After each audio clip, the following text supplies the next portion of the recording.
A paz e a graça, queridos internautas! Estamos juntinhos mais uma vez para aprendermos mais da Bíblia, pela Bíblia, através do programa Pela Bíblia Perguntas e Respostas.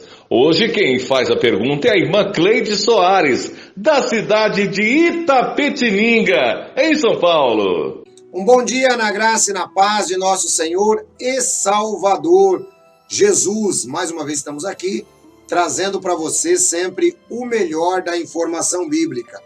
Bom, hoje eu quero falar um pouquinho sobre comer carne na Sexta-feira Santa. É uma pergunta que muitos irmãos ainda têm dúvida. Será que eu posso comer carne na Sexta-feira Santa? Será que eu não posso? Bem, vamos começar assim então. Comer carne na Sexta-feira Santa, pode ou não pode? Qual é o significado? A partir de agora, conosco, aqui, caminhando pela Bíblia. Bom, vamos falar um pouquinho então sobre essa questão. Eu quero mandar um grande abraço para todos os irmãos que estão ligados, para todos os internautas que estão aí sempre colaborando, enviando perguntas para nós. Eu gostaria de começar falando o motivo pelo qual os católicos não comem carne na Sexta-feira Santa. Bom, desde muito jovem ainda, eu tenho, tradição católica. Desde criancinha, meus pais sempre foram católicos, mas eu sempre tenho dito o seguinte: você sabe que uma pessoa que é católica, normalmente ele não tem aquele grande conhecimento, não é? Salvo aqueles que procuram estudar um pouco mais, não é? Seguem as regras da igreja corretamente, fazem o catecismo, não é? E procuram se empenhar um pouco. Aí sim, esse pessoal conhece um pouquinho. Eu também tenho falado que o mesmo acontece dentro da igreja evangélica. Muitas pessoas não se empenham, não estudam e acabam sendo suscetíveis a seitas. Mas esse é um outro assunto. Vamos falar agora sobre a questão de comer carne. Conforme eu disse desde pequeno, eu ouvi, claro que isso não diretamente meu pai ou minha mãe me ensinando, mas na tradição em casa, você é menino e você está ali correndo, você está ouvindo os adultos falarem, e tinha aquela ideia de que nós tínhamos que comer peixe na Sexta-feira Santa, porque a carne vermelha, ela se tornou um objeto de rejeição por parte dos judeus. Então, os judeus que, com nojo da carne de Cristo, não comeram carne, né? Então, alguns diziam isso.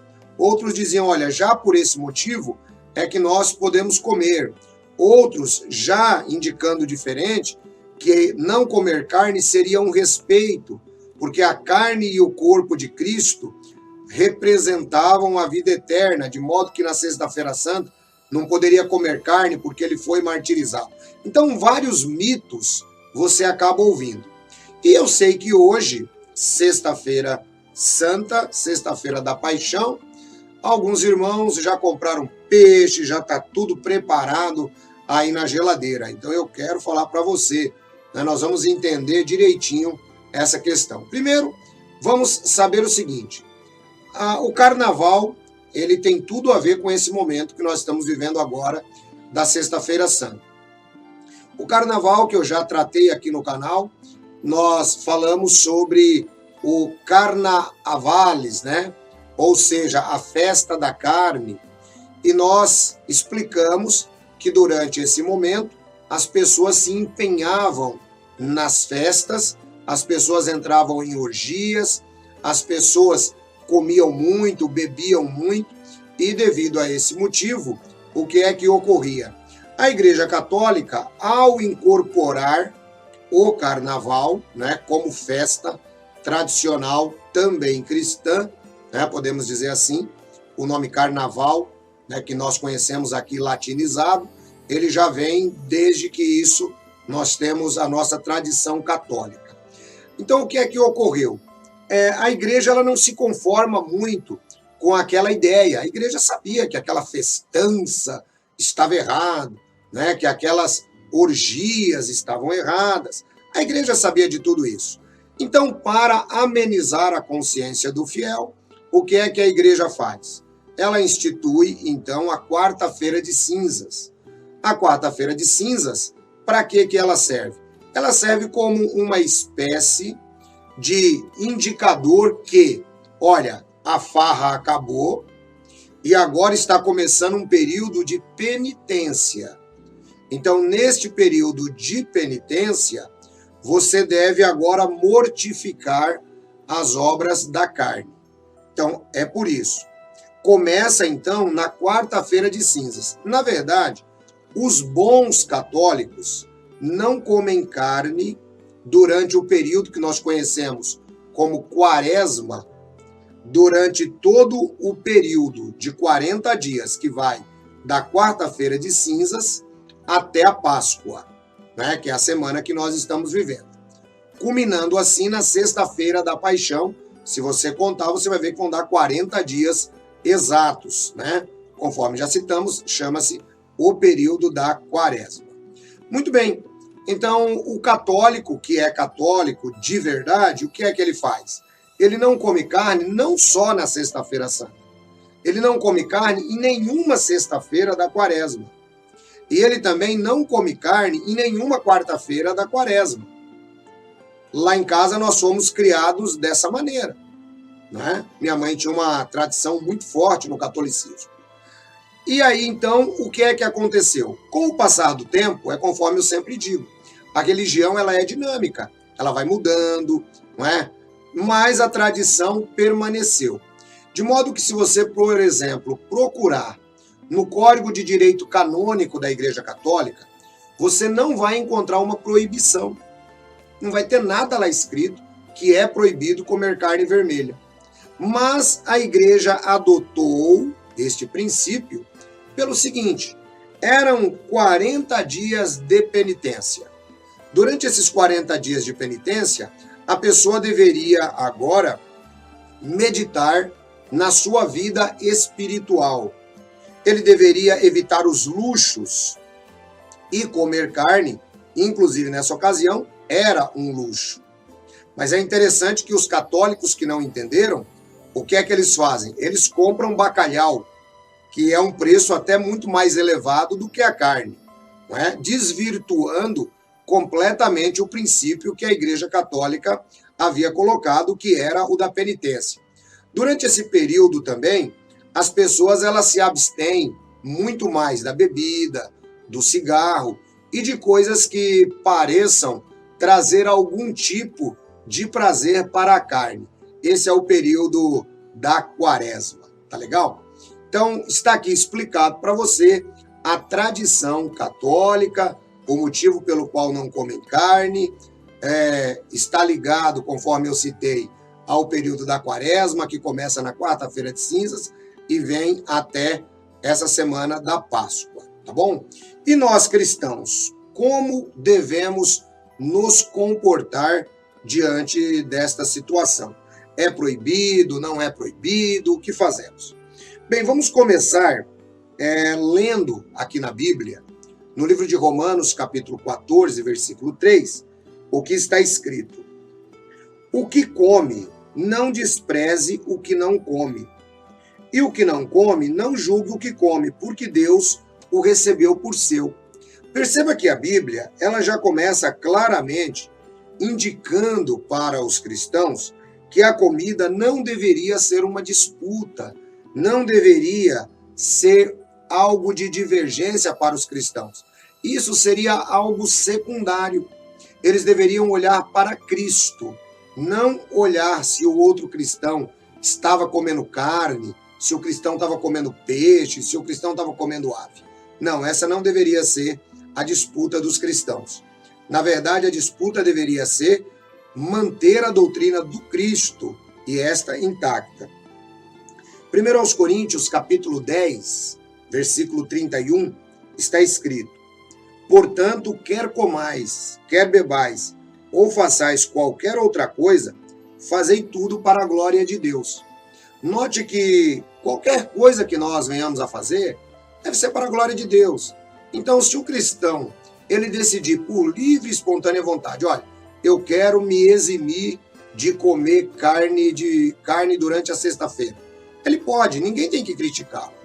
Olha, eu quero me eximir de alguns prazeres durante esse determinado período. Ele pode, né? Qualquer coisa que nós fizermos tem de ser para a glória de Deus. A gente precisa eliminar um pouco do nosso meio o dogmatismo.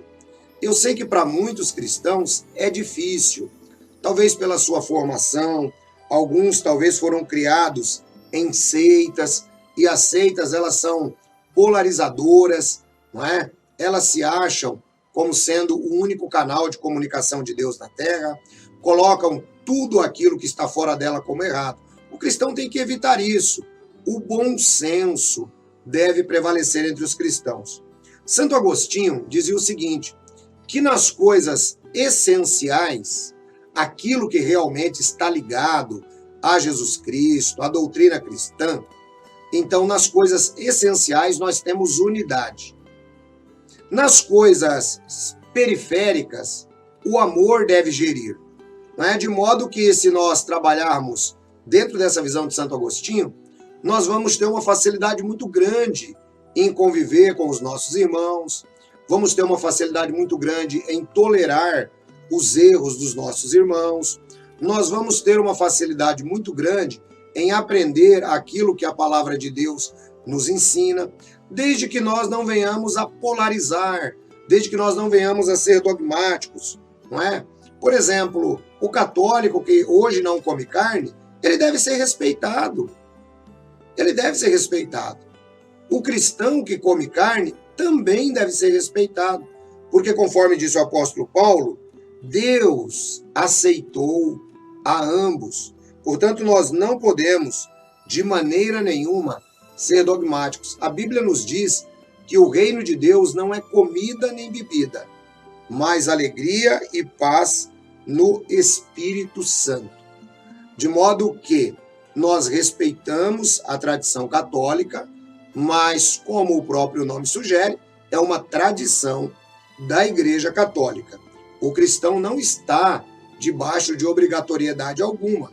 Ele não precisa seguir esse tipo de tradição. O cristão deve seguir a sua consciência.